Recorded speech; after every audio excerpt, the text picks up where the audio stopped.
retour sur le plateau de TV Finance et avant de donner la parole à Philippe Lermy que vous voyez, sachez que l'euro recule ce matin après les résultats des européennes et vous le savez, les défaites encaissées par Emmanuel Macron et Olaf Scholz. La monnaie commune a perdu jusqu'à 0,5%. On va évidemment y revenir avec vous. Bonjour Philippe Lermy. Bonjour Roselyne. Vous êtes, on le rappelle, trader, formateur et ancien chef trader d'une banque centrale. Alors, avant d'évoquer les devises, on va d'abord se pencher sur les événements de la semaine à venir et puis évidemment les conséquences, on le disait, de ces élections européennes et la montée des partis d'extrême droite qui étaient néanmoins anticipées largement par les marchés.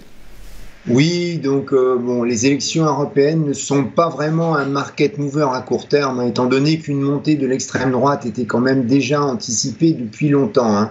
Donc en Allemagne, le centre droit a gagné des sièges, il reste devant le parti du chancelier, et on a même aussi l'extrême droite qui gagne des sièges aussi.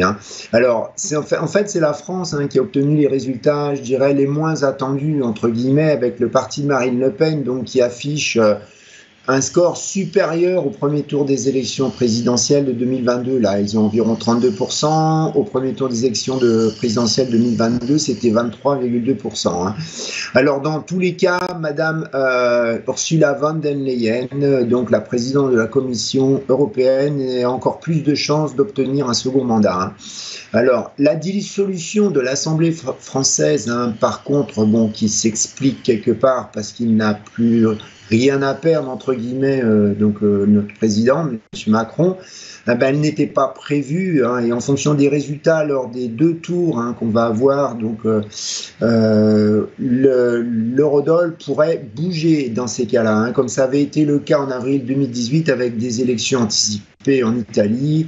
L'eurodoll avait fortement bougé à ce moment-là, parce qu'il ne faut pas oublier que les partis d'extrême droite sont traditionnellement europhobes, je dirais, donc avec des préférences nationales. Alors à court terme, donc comme vous l'avez dit, l'eurodoll a ouvert avec un petit gap à la baisse hier soir et ce matin, donc il s'est un petit peu amplifié, donc on perd 50 pips, c'est pas énorme. Alors est-ce que tout ça est bon pour l'euro à moyen terme? C'est ce que je vous dis, les élections législatives à venir en France pourraient encore jouer, mais donc est-ce que c'est pas super bon parce que qu'est-ce qui va se passer? L'avancée des partis populistes va compliquer les votes au Parlement européen au moment où l'Europe doit justement stopper la guerre de Poutine, négocier avec la Chine, prendre des mesures pour le climat et se préparer pour une éventuelle victoire de Donald Trump en novembre. Et on va enchaîner avec le chômage au Royaume-Uni. Et là, il faudra surveiller l'indicateur des salaires. Oui, alors on a un taux de chômage qui est attendu inchangé par les économistes à 4,3%. Mais ce qui compte le plus, en fait, pour la Banque d'Angleterre, ce sont évidemment les salaires qui devraient rester eux aussi inchangés, mais à un niveau qui reste beaucoup trop élevé à 5,7%. Alors, il y a des craintes pour un chiffre plus fort, étant donné que le National Living Wage est sorti à un plus haut de 7 mois en avril dernier à plus 6,9%. Alors, pour rappel, le National Living Wage, donc c'est le salaire minimum horaire légal que les employeurs doivent payer donc aux travailleurs qui sont âgés de 23 ans et plus. Alors, c'est un taux qui est fixé par le gouvernement britannique et il est revu chaque année, généralement en avril.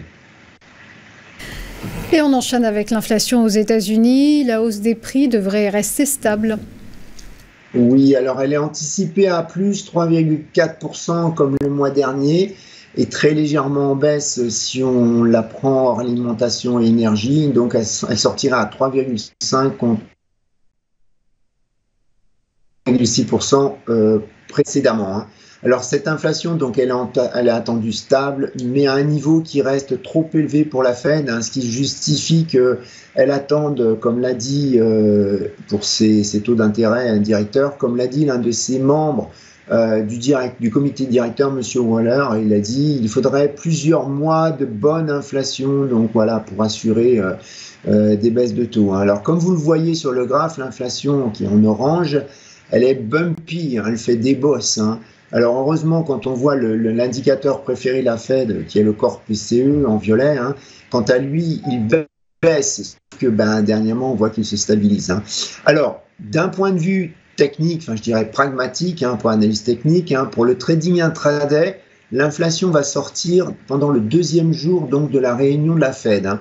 Alors on a remarqué dans le passé, il est arrivé que ce chiffre soit publié le premier jour de la réunion de la Fed, et Powell avait indiqué que si nécessaire, les membres de la Fed pourraient très bien réajuster leur vote, hein, donc sur leurs prévisions individuelles sur les taux directeurs au tout dernier moment. Ce qui signifie pour nous traders que ça va être un chiffre intéressant à trader parce qu'il aura toute son importance.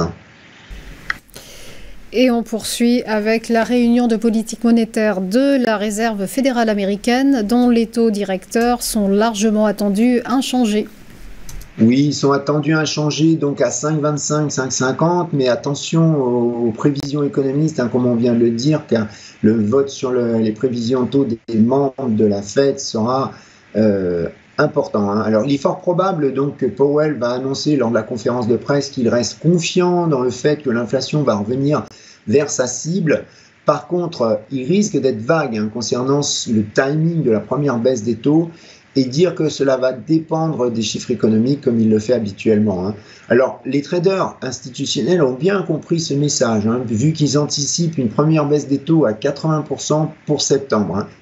Ce qui signifie que finalement, la Fed, elle a beaucoup de temps pour analyser les chiffres économiques qui vont être publiés, puisque le marché est prêt pour cette attente. Hein.